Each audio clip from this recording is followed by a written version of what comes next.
हरिओम उच्चतर माध्यमिक विद्यालय डभरा के ऑनलाइन क्लास में स्वागत है आपका। इस वीडियो में हम कक्षा 10वीं हिंदी विषय का अध्ययन करेंगे। हमने अपने पहले वीडियो में पाठ 1.1 जो आपके पुस्तक में पाठ 1.3 के नाम से है, जिसका शीर्षक है बादल को घिरते देखा है, इस पाठ का 2 पद्यांशों का अध्ययन किया है। आगे हम शेष 2 पद्यांशों का अध्ययन इस वीडियो के माध्यम से करेंगे। इस कविता पाठ के लेखक हैं नागार्जुन, जिन्होंने हिमालय क्षेत्र में बादलों के घिरने से या बादलों के छाने से होने वाले परिवर्तन का वर्णन अपनी कविता में किया है। सभी बच्चे पहले मेरे साथ इस पद्यांश के अंश को उच्चारण करके पढ़ेंगे स्वर के साथ। उसके बाद मैं इसका व्याख्या आप सबको बतलाते जाऊंगा। ऋतु बसंत का सुप्रभात था, मंद मंद था अनिल बह रहा, बालारुण की मृदु किरणें थीं, अगल बगल स्वर्णाभ शिखर थे, एक दूसरे से विरहित हो अलग अलग रह कर ही जिनको सारी रात बितानी होती, निशा काल के चिर अभिशापित बेबस उन चकवा चकवी का। बंद हुआ क्रंदन फिर में उस महान सरोवर के तीरे, सै वालों की हरी दरी पर प्रणय कलह छिड़ते देखा है, बादल को घिरते देखा है। दुर्गम बर्फानी घाटी में सत सहस्त्र फुट ऊंचाई पर अलग नाभि से उठने वाले निज के ही उन्मादक परिमल के पीछे धावित होकर तरुण कस्तूरी मृग को अपने सिर पर चिढ़ते देखा है, बादल को घिरते देखा है। आइए, इससे पहले के वीडियो में मैंने आपको जैसे बतलाया था कि इस कविता पाठ में कवि नागार्जुन जी ने हिमालय पर्वत के क्षेत्र में जब आसमान पर बादल छाते हैं और वहाँ होने वाले परिवर्तन का गहनता से वर्णन किया है। आगे के पद्यांश में नागार्जुन जी ने वर्णन करते हुए लिखा है, ऋतु बसंत का सुप्रभात था। ऋतु बसंत मतलब बसंत ऋतु का आगमन हिमालय क्षेत्र में हो चुका था और सुबह सुबह था, मतलब बसंत ऋतु का आगमन हुआ था और सुबह का पल था। मंद मंद था अनिल बह रहा। मंद मंद मतलब धीरे धीरे। अनिल मतलब हवा। अनिल मतलब हवा हुआ। तो यहाँ पे कवि ने ऐसा वर्णन किया है कि हिमालय क्षेत्र में जब बसंत ऋतु का आगमन हुआ तो सुबह सुबह, ये सुप्रभाव लिखा है, वो सुप्रभात है, आप लोग पुस्तक में देख लेंगे। ऋतु बसंत मतलब बसंत ऋतु का जब आगमन हिमालय क्षेत्र में हो गया था सुबह के समय, मंद मंद था अनिल बह रहा और धीरे धीरे अनिल मतलब हवा चल रही थी। बालारूढ़ की मृदु किरणें थीं। बालारूढ़ मतलब सुबह का जो नन्हा सूर्य होता है या उगते हुए सूर्य के लिए बालारूढ़ शब्द का उपयोग किया गया है। मृदु मतलब होता है कोमल, किरणें मतलब सूर्य के प्रकाश। तो बालारूढ़ की मृदु किरणें थी और सुबह का समय था, ठंडी ठंडी या धीरे धीरे हवा बह रही थी और सुबह का उगता हुआ सूर्य की मृदु किरणें मतलब कोमल किरणें थीं। अगल बगल स्वर्णाभ शिखर थे और सुबह की जो उगते हुए सूर्य का जो कोमल प्रकाश था वो बर्फ़ से ढकी हुई हिमालय की चोटियों पर पड़ रहा था, जिसे कवि ने स्वर्णाभ मतलब सोने के समान, शिखर मतलब चोटियाँ, अगल बगल मतलब आसपास, है ना। तो यहाँ पे कवि ने ऐसा वर्णन किया है कि बसंत ऋतु में सुबह के समय हिमालय क्षेत्र में धीरे धीरे मंद गति से हवा बह रही है और सुबह का उगता हुआ सूर्य की कोमल किरणें हिमालय के बर्फ़ से ढके हुए शिखरों पर या चोटियों पर पड़ रहा है, जिसे कवि ने स्वर्णाभ शिखर मतलब सोने के चोटियाँ या सोने के रंगों वाली चोटियों के रूप में वर्णन किया है। एक दूसरे से विरहित हो, अलग अलग रहकर ही जिनको, और यहाँ पे कवि ने कहा है एक दूसरे से विरहित हो मतलब बिछड़ने के दुख से दुखित होकर, विरहित मतलब विरह से दुखित। ठीक है, विरह कब होता है? जब कोई आदमी या कोई मित्र जैसे आपसे कोई विदा हो जाता है, दूर चला जाता है, तो उसके लिए जो आप दुख, आपके मन में जो दुख उत्पन्न होगा वही क्या कहलाएगा? विरह कहलाएगा। ठीक है, तो एक दूसरे से विरहित हो, अलग अलग रहकर ही जिनको, अलग अलग मतलब एक दूसरे से दूर होकर रहकर जिनको, है ना, एक दूसरे से दूर रहकर जिनको मतलब यहाँ किसी के लिए ये शब्द उपयोग किया गया है जो आगे लाइन में मैं आपको बतला रहा हूँ। सारी रात बितानी होती, सारी रात मतलब पूरी रात, बितानी होती मतलब काटना होता। निशा काल के चिर अभिशाप, निशा काल मतलब, निशा मतलब होता है रात्रि और काल मतलब होता है समय, तो रात्रि के समय चिर अभिशापित मतलब प्राचीन, अभिशापित मतलब होता है, चिर मतलब होता है प्राचीन, अभिशापित मतलब होता है श्राप से ग्रसित, है ना, जिनको श्राप दिया गया होता है या जिनको ऐसा जीवन जीने के लिए श्राप दिया गया होता है। ठीक है, निशा काल मतलब रात्रि के समय, प्राचीन काल से अभिशापित मतलब होता है प्राचीन काल से श्राप प्राप्त। ठीक है, बेबस उन चकवा चकवी का, बेबस उन चकवा चकवी, बेबस मतलब होता है मजबूर, ठीक है, उन चकवा चकवी, चकवा और चकवी एक पक्षी होते हैं, आप और कई कविताओं में इनके बारे में पढ़े होंगे, और इनका जीवन ऐसे बतलाया जाता है कि ये दिन भर साथ में रहते हैं और जैसे रात्रि का समय होता है तो ये क्या करते हैं, एक दूसरे से, चकवा और चकवी नर और मादा होते हैं, चकवा नर होता है और चकवी मादा होती है, तो ये दोनों दिन भर साथ में रहते हैं लेकिन रात्रि के समय ये एक दोनों से बिछड़ जाते हैं। ऐसा इनको श्राप मिला है, ऐसा मान्यता है या कविगण ऐसा वर्णन करते हैं। तो इस उक्त पद्यांश में कवि नागार्जुन जी ने ऐसा वर्णन किया है कि हिमालय क्षेत्र में जब बसंत ऋतु का आगमन होता है और सुबह का समय था, मंद मंद था अनिल बह रहा, और जो हिमालय क्षेत्र है उसमें धीरे धीरे गति से हवा बह रही है या चल रही है, बालारूढ़ की मृदुल किरणें थीं और उगते हुए सूर्य की कोमल किरणें फैली हुई थी, अगल बगल स्वर्णाभ शिखर थे और उगते हुए सूर्य की किरणों से हिमालय जो बर्फ़ से ढका हुआ था उसके जो शिखर थे, उसकी जो चोटियाँ थी, उसमें सूर्य की किरणें, उगते हुए सूर्य की किरणें पड़ रही थीं, जिसे कवि ने स्वर्णाभ शिखर मतलब सोने के बने हुए शिखर का रूप दिया है।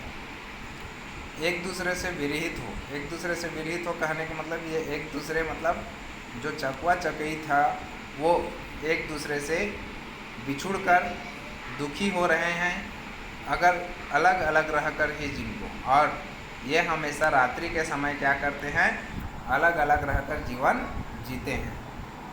तो जब बसंत ऋतु का आगमन हिमालय पर्वत क्षेत्र में होता है तो जो चकवा और चकवी हैं वह एक दूसरे से बिछुड़ जाते हैं और एक दूसरे से बिछुड़कर रात्रि के समय अलग अलग रह रहे हैं, सारी रात बितानी होती है और पूरी रात्रि को ये इसी प्रकार से काटते हैं।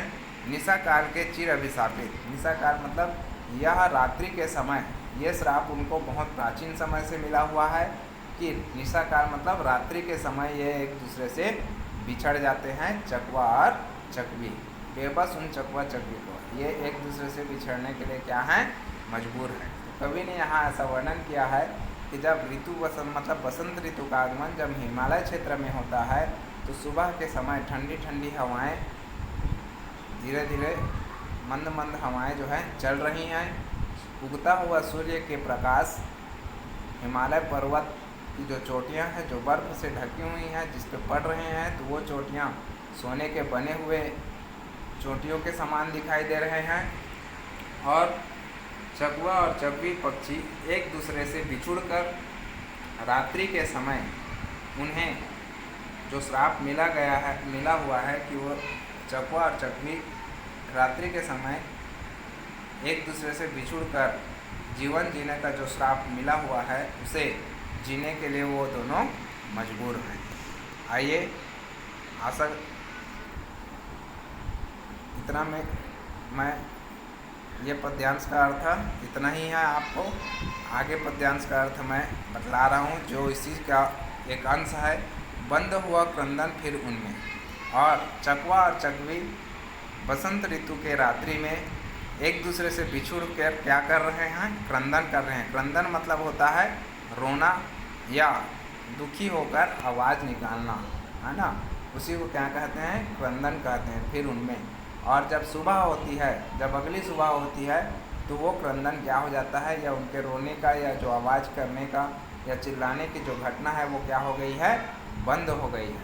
उस महान सरोवर के तीरे, उस महान मतलब जैसे पिछले पद्यांश में मैंने बतलाया था सरोवर, सरोवर शब्द यहाँ किसके लिए लाया गया है, मान सरोवर के किनारे, है ना। जो चकवा और चकवी जो थे वो रात्रि में एक दूसरे से बिछुड़कर क्रंदन कर रहे थे, मतलब दोनों एक दूसरे से बिछुड़ गए थे इसलिए चिल्ला रहे थे, और वो उनका चिल्लाने की जो घटना है वो बंद हो गई। ठीक है। इसके आगे, उस महान सरोवर के तीरे शैवालों की हरी दरी पर, उस महान सरोवर मतलब मान सरोवर के किनारे में शैवालों की हरी दरी पर, शैवाल मतलब समझते हो जो काई या जो घास जल के या तालाब के पानी जल में उगा हुआ रहता है, उस हरी दरी पर, हरी दरी मतलब वो एक दरी के समान मानसरोवर जलाशय में जो शैवाल उगे हुए थे वो हरी दरी के समान फैला हुआ है। प्रणय कलह छिड़ते देखा है। प्रणय कलह मतलब मिलने की घटना। किसके मिलने की घटना, प्रणय मतलब प्रेम, कलह, कलह मतलब घटना को कहते हैं, या फिर प्रेम क्रीड़ा छिड़ते देखा है ना। कलह मतलब होता है क्रीड़ा। तो उन चकवा चकवी को रात्रि भर, चकवा और चकई एक दूसरे से रात्रि भर क्या हो रहे हैं, विरहित होकर या एक दूसरे से बिछड़ कर जीवन जी रहे हैं। और जब सुबह होती है तो वे रात्रि में वो क्या करते हैं, बिछुड़कर एक दूसरे से बिछुड़कर आवाज़ निकालते हैं। और जब सुबह का समय होता है तो क्या हो रहा है, वो आवाज़ निकालना या वो चिल्लाना बंद कर दे रहे हैं। और उस मानसरोवर जलाशय के पास जो शैवालों का हरी घास या शैवाल हरी घास जो उगे हुए हैं, उस हरी घास में उसे हरी दरी के समान बतलाया गया है। और एक दूसरे से प्रेम कला मतलब प्रेम क्रीड़ा करते हुए देखा है, बादल को घिरते देखा है। कवि ने यह घटना कब देखा, जब वो हिमालय पर्वत क्षेत्रों में क्या हो रहा है, बसंत ऋतु के पास या हिमालय क्षेत्रों में जब बादल घिरते हैं तो ऐसी घटना वहाँ दिखाई, प्राकृतिक घटना उन्हें दिखाई दिया। ये आपका पाठ का चौथा और अंतिम पद्यांश है। दुर्गम बर्फानी घाटी में सहस्त्र फुट ऊंचाई पर। दुर्गम मतलब जहाँ आसानी से पहुँचा नहीं जा सकता। बर्फानी घाटी में मतलब बर्फ़ से ढका हुआ, घाटी मतलब होता है ऊंची स्थान या ऊंचा नीचा स्थान को घाटी कहते हैं। ठीक है। या दो पहाड़ों के बीच जो खाईनुमा क्षेत्र होता है उसी को क्या कहते हैं, घाटी कहते हैं। तो दुर्गम बर्फानी घाटी में, दुर्गम मतलब हुआ जहाँ पहुँचना या जहाँ आसानी से जाया नहीं जा सकता। बर्फ़ से ढका हुआ, घाटी मतलब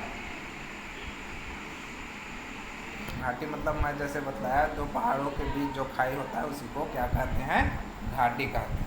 7 सहस्त्र फुट ऊंचाई पर, सत मतलब होता है 100 और सहस्त्र मतलब होता है 1000, मतलब 100,000 फुट की ऊंचाई पर। फुट मतलब होता है ऊंचाई को या लंबाई को नापने का इकाई है, ठीक है। ऊंचाई पर अलग नाभि से उठने वाले, अलग नाभि मतलब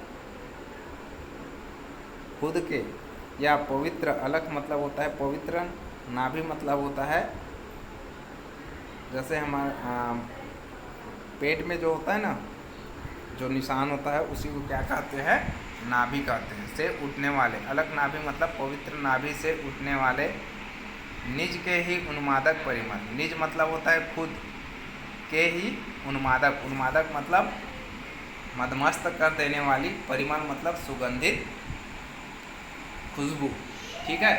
निज मतलब खुद के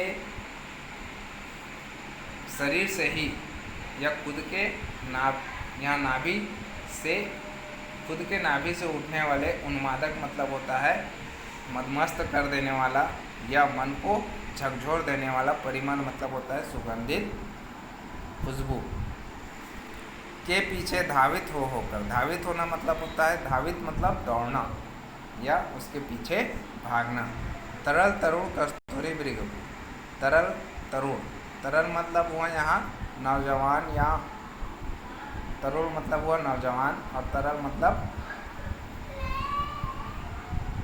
तरल का मतलब यहाँ हम चंचल से ले सकते हैं, ठीक है। चंचल और नौजवान कस्तूरी मृग, कस्तूरी मतलब ऐसा, मृग मतलब हुआ हिरण, और हिरण वह हिरण जिसकी नाभि में क्या पाया जाता है, कस्तूरी पाया जाता है ना। कस्तूरी एक प्रकार का क्या होता है, ये माना जाता है कि ये बहुत ही सुगंधित होता है, ठीक है।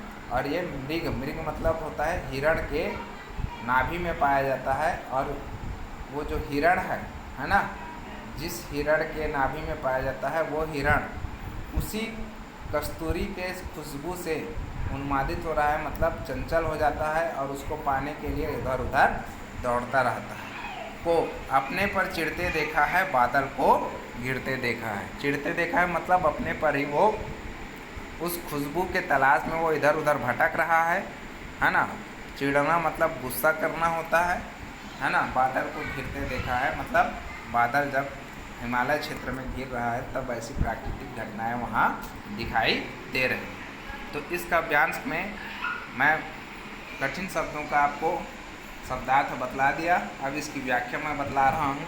दुर्गम बर्फानी घाटी में, मतलब दुर्गम मतलब जहाँ आसानी से नहीं पहुँची जा सकती, ऐसे बर्फ़ से ढका हुआ घाटी में 7 फुट ऊंचाई पर, हजारों या 100,000 फुट की ऊंचाई पर अलग नाभि से उठने वाले और खुद या पवित्र नाभि से उठने वाले उन्मादक है ना, मन को मोहने वाले पवित्र सुगंध के पीछे धावित होकर मतलब उसको पाने के लिए चाह में या उसके पाने के लालसा में तरल तरुण कस्तूरी मृग को है ना,